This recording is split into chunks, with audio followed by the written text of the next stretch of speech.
Assalamualaikum warahmatullahi wabarakatuh. Perkenalkan, nama saya Novia Sapitri. Di sini saya akan membahas materi perpajakan. Saya kelas perpajakan MJ19B.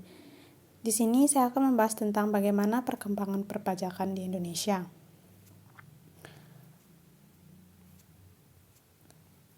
Latar belakangnya itu pajak sudah dikenal sejak ratusan tahun atau lebih ribuan tahun yang lalu.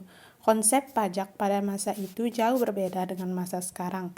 Intinya adalah pengalihan harta dari suatu pihak kepada pihak yang lain dengan cara paksaan yang digunakan untuk kepentingan pihak yang berkuasa.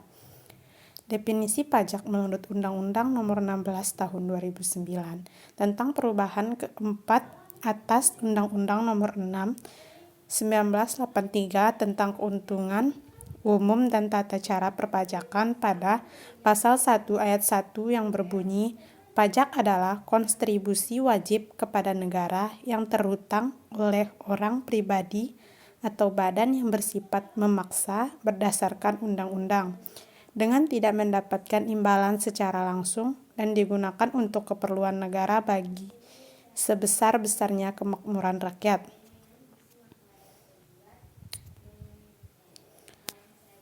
Dalam membahas tentang perpajakan Indonesia, hal terpenting yang tidak boleh dilupakan adalah telah munculnya sistem perpajakan walaupun pada tingkat sederhana sejak masa kerajaan tertua di Indonesia.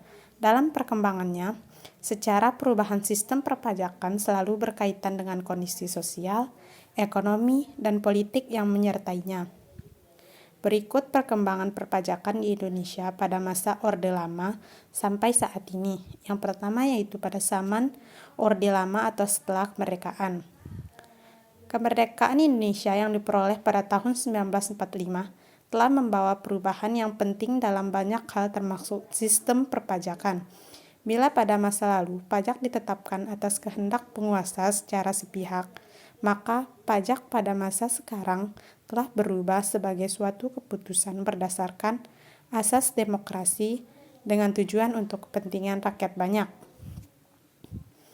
Yang kedua yaitu zaman Orde Baru dimulai dari tahun 1960 sampai 1982.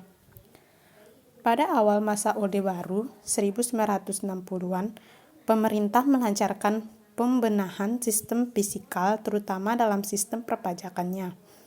Para pengamat pembangunan di Indonesia yang sinis dan kritis mengatakan bahwa pada masa Orde Baru dalam kebijakannya untuk menutup defisit anggaran bagi pengeluaran yang meningkat perlu diimbangi dengan penerimaan yang cukup besar terutama ditekankan pada sektor pajak.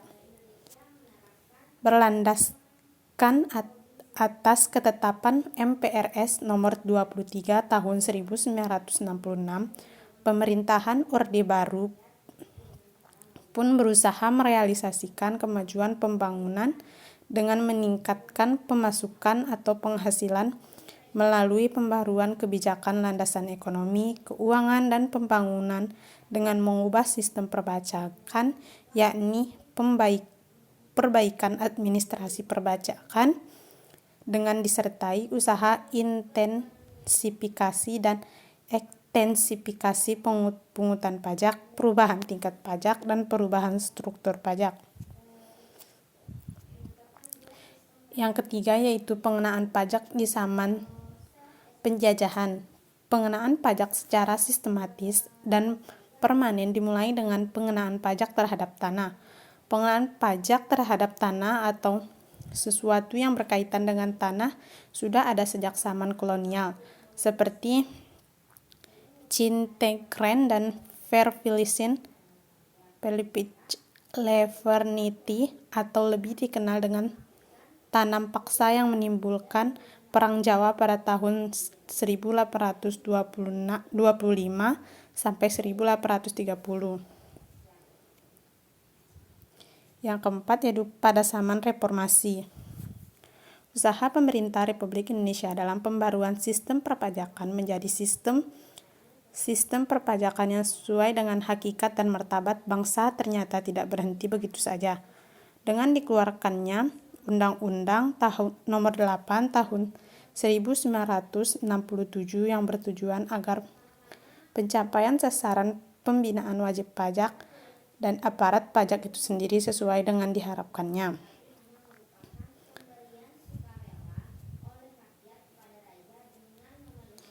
Sejarah reformasi perpajakan di Indonesia. Reformasi perpajakan adalah perubahan mendasar dalam segala aspek perpajakan. Reformasi pajak dilakukan agar sistem perpajakan lebih efektif dan efisien, sejalan dengan perkembangan globalisasi yang menuntut daya saing tinggi dengan negara lain. Reformasi tersebut dilakukan dengan memperhatikan prinsip-prinsip perpajakan yang sehat seperti equality, kesederhanaan, dan keadilan sehingga tidak hanya berdampak terhadap peningkatan kapasitas fiskal, tetapi juga terhadap perkembangan kondisi ekonomi. Mungkin itu saja yang dapat saya sampaikan. Apabila ada kekurangan, mohon dimaafkan. Wabillahi taufiq wal hidayah. Wassalamualaikum warahmatullahi wabarakatuh.